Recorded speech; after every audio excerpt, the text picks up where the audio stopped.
so this is today a favorites video. I didn't share with you the little treasures I found, the books, the engravings, the fun things I wanted to share with you for a long time. So for this month, I'm just going to share with you what I found in the old bookshop, in a thrift store, and a few gifts I had been given to, which might inspire you.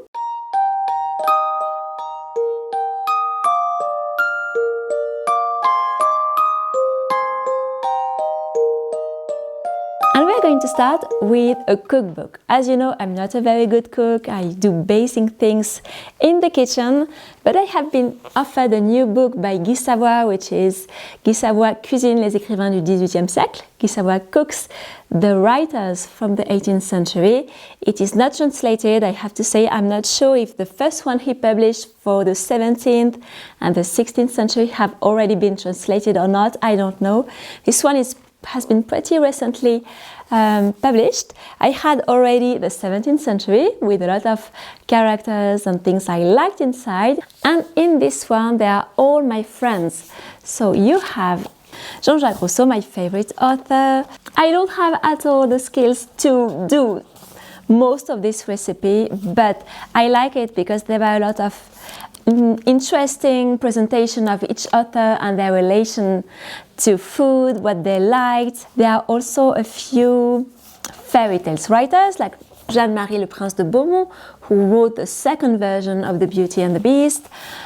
So she's there. There is Mademoiselle de la Force, who belonged rather to the 17th century, but they didn't have a lot of space maybe in the 17th century, and she died in the 18th, so they put her here. Guy Savoy is a very talented cook, and his restaurant in Paris had been awarded as the best restaurant in the world for the 7th time, so he knows what he's doing, this gentleman, but the vocabulary already is very advanced. If you are not a really skilled cook, there's no way you can do this recipe, which have a lot of steps.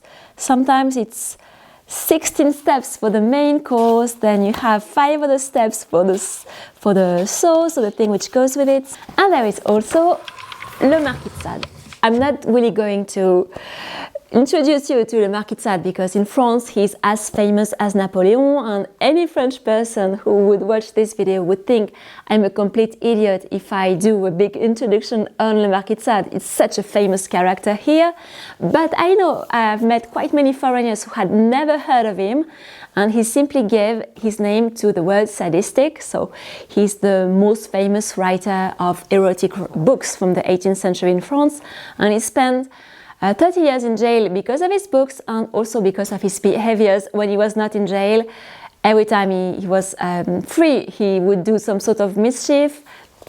So he's a pretty complicated character and really perverse in every way possible. Napoleon kept him in jail till the end of his life, in a lunatic asylum actually, because he was just thought he was too dangerous to be out. And I think he was right, and those who don't like Napoleon, I think they could still be thankful that he was not free, because I don't know what he would have done if he was free, but he had some problems in his mind. But he was obsessed with food, and that's something probably most people don't know unless you have read his correspondence. I have read his correspondence a long time ago when he was in jail, and he was writing to his wife so that she could bring him things, anything he wanted, books, food, cakes, anything, and he was always giving some very, very precise description of what he wanted. In his letters to his wife, Le Marquis is constantly begging for more chocolate as he had a very sweet tooth, so he writes 4 douzaines de meringues, 2 douzaines de grands biscuits, 4 douzaines de bonbons au chocolat et à la vanille. Et non ces ordures infâmes que tu m'as envoyées la dernière fois. Plus de chocolat s'il vous plaît. Ta génoise n'est pas du tout ce que j'ai demandé. Je voulais qu'il y ait du chocolat à l'intérieur. Guy Savoy has imagined some Madeleines. I'm going to try those, so they are the Madeleines inspired by the Marquis de Sade with a bit of chocolate, and we are going to see how they turn out.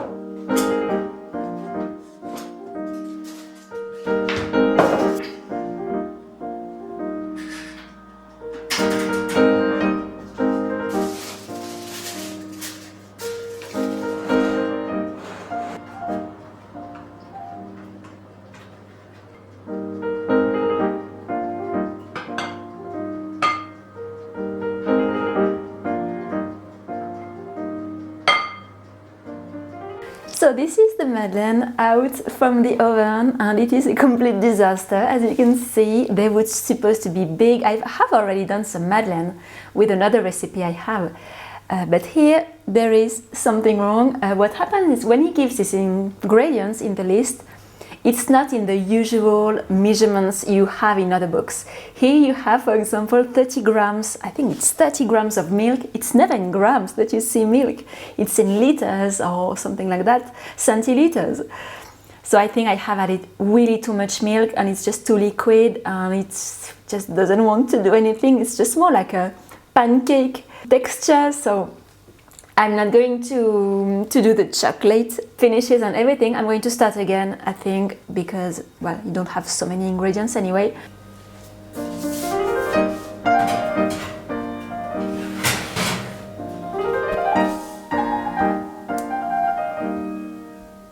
This second series is a little better, still strange, still not as the previous Madeleine I've done with other recipes. So I don't know what I did wrong. I didn't let it rest for 12 hours though. As it was the second series, I was not patient enough, so I let it for 3-4 hours, which maybe is the explanation why there is this strange thing at the middle. I'm not really sure, but I'm going to let them rest a tiny bit and add the chocolate.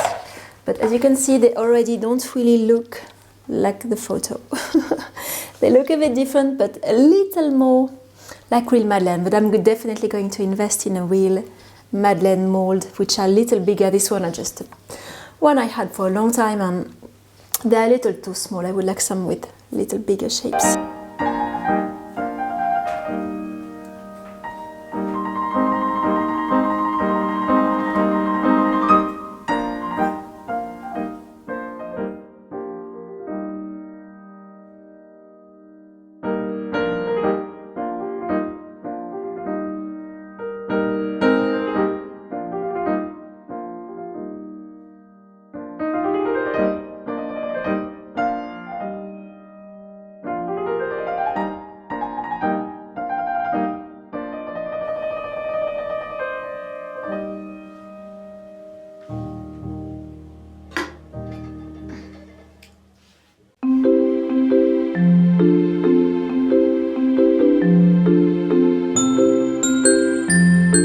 I received a few days ago a beautiful seasonal magazine called Forget Me Not Chronicle, published by a Canadian wood fairy who lives in an old house lost in the forest in Quebec.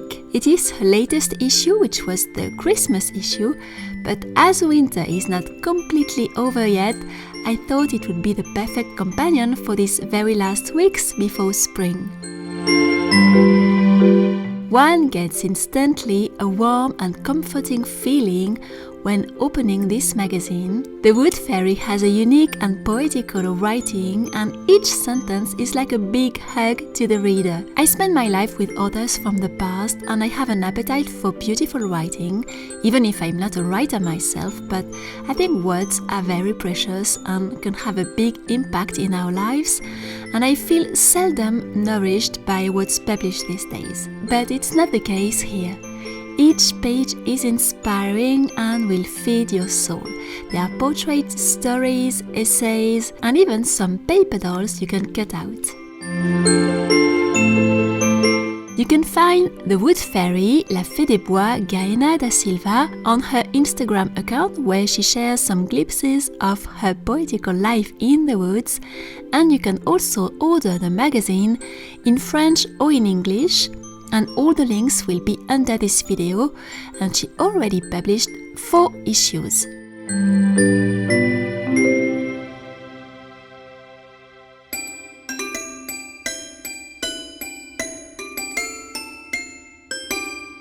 I mentioned in my previous video Gustave Doré, who was an illustrator from the 19th century and worked a lot on Charles Perrault's fairy tales, that I'm going to have another video about soon.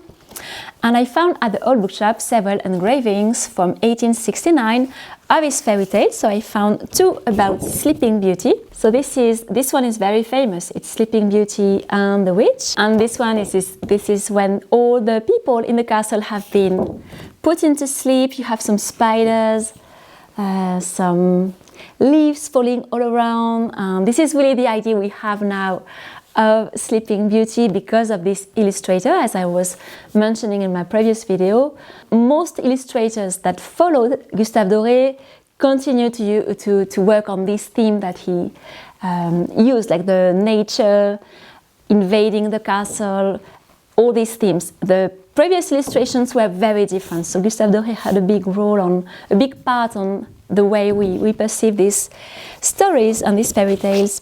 And I had this very last one. I think all those come from a book, and this one was probably the first illustration at the beginning of the book, probably next to the title, and it's a grandmother, an old lady, who is telling stories to a group of children with their toys.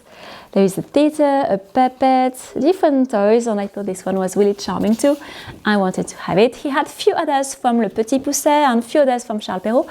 Maybe I'm going to grab them. For now, I need to frame them. And a friend was visiting me this week. The brocante didn't take place this week, so we couldn't go to the brocante. But there is a sort of charity shop, which is really not a very good quality charity shop, but once in a while you can find something. And I usually don't spend more than €5 in this place because there is not really a lot of temptations. The prices are really low, but it's just fun to go once in a while just to grab one thing. I found a beautiful plate from Luxembourg. It's not France, it's Luxembourg, but I thought it was a beautiful plate for cakes, biscuits, and nice little sweets that I could put on this plate.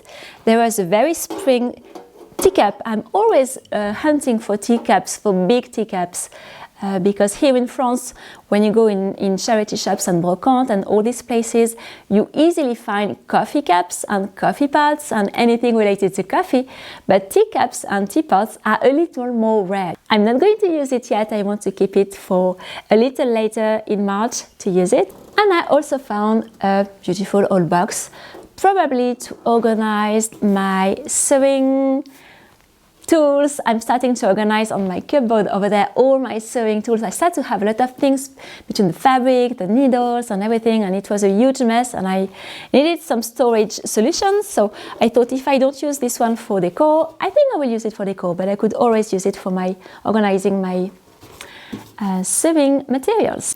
And the very last thing was this refill. It's for a bouquet that you can have with a little wood stick. I love these sort of things, and I know I probably should rather use essential oils and everything. I use them once in a while, but I love those too. And I know they have some chemical inside. I'm well aware of that, but I don't mind. I can handle those.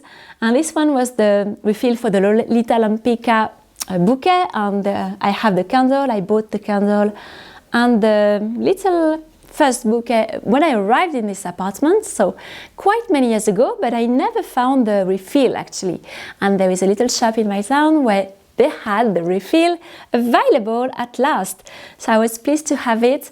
It's a very sweet scent, which is close to Angel by Thierry Mugler, if you know this perfume. So this is after a perfume too, which is very popular in France, was very popular in the 2000s, late 90s, and the visual of the advertisement and everything was very close to a Sleeping Beauty theme. That's why there is a little link with the engravings, and that's why I liked it. I never wore the perfume for me, but I enjoy to have that around me in my home. I have it in the studio too. And you can definitely find it online if you want to send it, at least in Europe. I'm sure you can find it. But yes, it's just a beautiful scent, very sweet. Yes, very, very sweet, sugary scent. You might enjoy this one. At least for my home, I really like it. I'm going to eat my Madeleine, even if they are not exactly like on the photo. I'm happy I didn't buy the expensive vanilla. I will keep it when I'm a little more experienced with this recipe. And I didn't wait to let the preparation rest for 12 hours. But those are the Madeleines of Le Marquis de Sade, inspired by Le Marquis de Sade from this book, which I would recommend. So the recipe is in the book. I think if you know a tiny bit of French, especially the French vocabulary for cooking, you can definitely buy it. If you are a skilled cook, I would really recommend to be a skilled cook. I'm just too much a beginner, even for a Madeleine recipe. because I made a mistake with the grams and the centiliters to convert those. But yes, that's at least I'm going to have a nice goûter now with my Madeleine. I thank you very much for watching this little video. You can subscribe if you don't want to miss the next ones. And for now, I will leave you here. I'm going to have my goûter and I will see you very soon.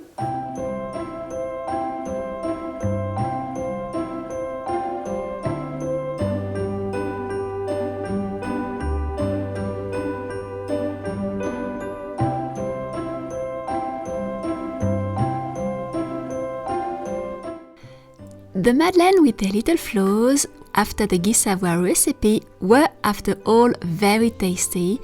I'm not a big fan of chocolate, so next time I will redo them without the chocolate, which hides the delicate flavor of the Madeleine, but after all, they were quite a success.